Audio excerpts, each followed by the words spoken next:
నమస్తే, welcome to prime line desk analysis. నేను మీ బ్రహ్మనాయుడు. ఎప్పుడైతే జనసేన పార్టీ అధికారం వైపుకు దూసుకువెళ్తా ఉందో, టీడీపీ జనసేన కూటమి కలిసి అధికారాన్ని ఏర్పాటు చేయాలనేటువంటి ఒక స్పీడ్ ఎప్పుడైతే పెంచిందో, అప్పుడు ఆ సామాజిక వర్గాలకైతే జగన్మోహన్ రెడ్డి వారికి ప్రాధాన్యత అయితే తగ్గిస్తున్నట్టు కనపడుతూ ఉంది.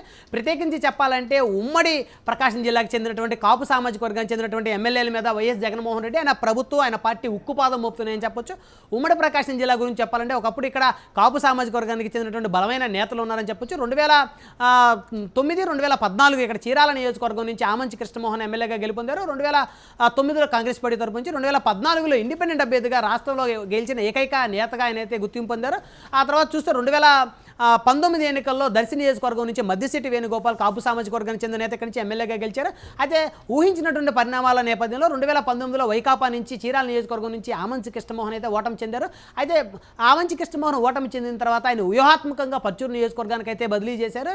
ఆ చీరాల నియోజకవర్గంలో తెలుగుదేశం పార్టీ తరపు నుంచి గెలిచిన కర్ణం బలరాం కృష్ణమూర్తిని తీసుకొని వచ్చి ఇక్కడ ఆయనకి చీరాల పగ్గాలు అయితే అప్పచెప్పారు. ఆయనకి ఆయన కుమారుడు కర్ణం వెంకటేష్కి. అయితే ప్రస్తుతం కనుక చూస్తే ఆమంచి కృష్ణమోహన్కి చీరాల టికెట్ని కేటాయిస్తామని గతంలో చెప్పినట్టు సమాచారం. అయితే ప్రస్తుతం కొన్నాళ్ళ పాటు పర్చూరు నియోజకవర్గంలో ఉండాలని, పర్చూరు నియోజకవర్గానికి అధికారికంగా ఇన్ఛార్జిగా వ్యవహరించాలని, ఎన్నికల సమయానికి ఖచ్చితంగా చీరాల నియోజకవర్గం టికెట్ని నీకే కేటాయిస్తానని చెప్పి ఆమంచి కృష్ణమోహన్కి ప్రామిస్ చేసి ఈరోజు ఆమంచి కృష్ణమోహన్ రాజకీయంగా కనుమరుగు చేయాలంటే కుట్ర వైఎస్ఆర్ కాంగ్రెస్ పార్టీలో రెడ్డి సామాజిక వర్గం నేతలు చేస్తున్నారన్నట్టు తెలుస్తూ ఉంది.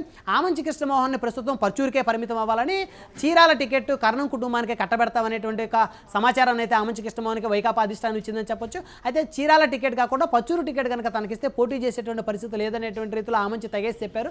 ఎందుకంటే పర్చూరు నియోజకవర్గం అంటే కమ్మ సామాజిక వర్గానికి కంచుకోట. అక్కడ కమ్మలో అదేవిధంగా తర్వాత స్థానంలో గాదే వెంకటరెడ్డి లాంటి రెడ్డి వర్గీయులు మాత్రం అక్కడ గెలిచిన పరిస్థితి ఉంది. కాపులకి పర్చూరు నియోజకవర్గంలో గెలిచే పరిస్థితి లేదని చెప్పొచ్చు. ప్రస్తుతం టీడీపీ జనసేన కూటమిలో ఖచ్చితంగా అక్కడ కనుక తెలుగుదేశం కానీ జనసేన కానీ ఎవరు పోటీ చేసినా ఖచ్చితంగా వారే గెలిచేటువంటి అవకాశం ఉంటుంది. వైకాపాకే అవకాశం లేదని చెప్పొచ్చు. వ్యూహాత్మకంగా ఆమంచి కృష్ణమోహన్ రాజకీయంగా పూర్తిగా కనుమరుగు చేయడం కోసం పర్చూరులో ఉంచారన్నట్టు తెలుస్తోంది. అదేవిధంగా దర్శి నియోజకవర్గంలో ఎమ్మెల్యేగా గెలిచి నియోజకవర్గాన్ని 5 సంవత్సరాల పాటు అద్భుతంగా డెవలప్ చేసినటువంటి మద్దిశెట్టి వేణుగోపాల్కి అయితే వైకాపా మొండి చేయి చూపింది.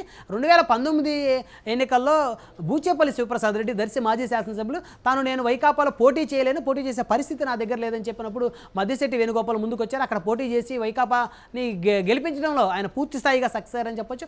అలాంటి మద్దిశెట్టి వేణుగోపాల్కి ఎలాంటి ఇంటిమేషన్ లేకుండా ఆయనకి టికెట్ని నిరాకరించారు. మద్దిశెట్టిని కూడా రాజకీయంగా కనుమరుగు చేయాలనే కుట్రతోటి వైకాపాలోని రెడ్డి సామాజిక వర్గ నాయకులు అదేవిధంగా వైకాపా అధిష్టానం ఆలోచిస్తున్నట్టు తెలుస్తోంది. మొత్తానికి కనుక చూస్తే ఉమ్మడి ప్రకాశం జిల్లాలో అసలు కాపుల్ని పూర్తిగా కనుమరుగు చేయాలనేటువంటి ఒక రీతిలో అయితే జగన్మోహన్ రెడ్డి ఉన్నట్టు తెలుస్తోంది. అంటే విజయవాడ చూసుకుంటే విజయవాడ పూర్తి స్థాయిగా సిటీ మొత్తం చూస్తే విజయవాడ ఈస్ట్ వెస్ట్ సెంటర్లో 3 నియోజకవర్గాలు ఎక్కడా కూడా కాపులకి అయితే టికెట్ కేటాయించిన పరిస్థితి లేదని చెప్పుకోవచ్చు.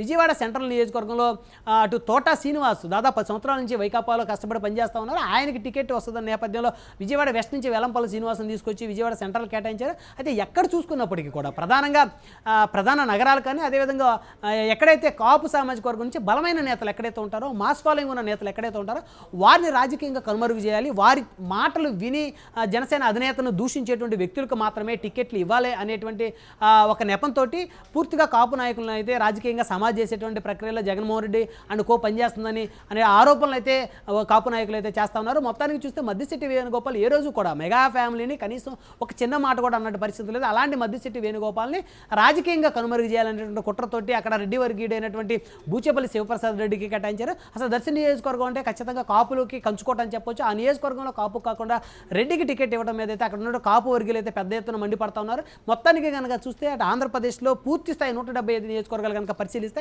ఎక్కడైతే కాపు సామాజిక వర్గానికి చెందిన నేతలు బలంగా ఉన్నారో, ఆర్థికంగా రాజకీయంగా చైతన్యవంతులై ఉన్నారో, ఎక్కడైతే వారు చెప్పినట్టు ప్రతిపక్ష నేతలను దూషించకుండా ఉన్నటువంటి నేతలు ఎవరైతే ఉంటారో వారందరికీ కూడా టికెట్ లేకుండా వారిని రాజకీయంగా కనుమరుగు చేయాలంటే కుట్ర వైకాపా అధిష్టానం చేస్తుందనేటువంటి ఒక అభిప్రాయం అయితే కాపు సామాజిక వర్గం చెందిన నేతలో ఉంది. అయితే ఈ అసంతృప్తులన్నీ కూడా తీవ్ర రూపం దాల్చి తిరుగుబాటు కనుక చేసే ప్రక్రియ కనుకుంటే ఖచ్చితంగా వైకాపా ఓటమిని అయితే ఎవరు ఆపలేరని చెప్పొచ్చు.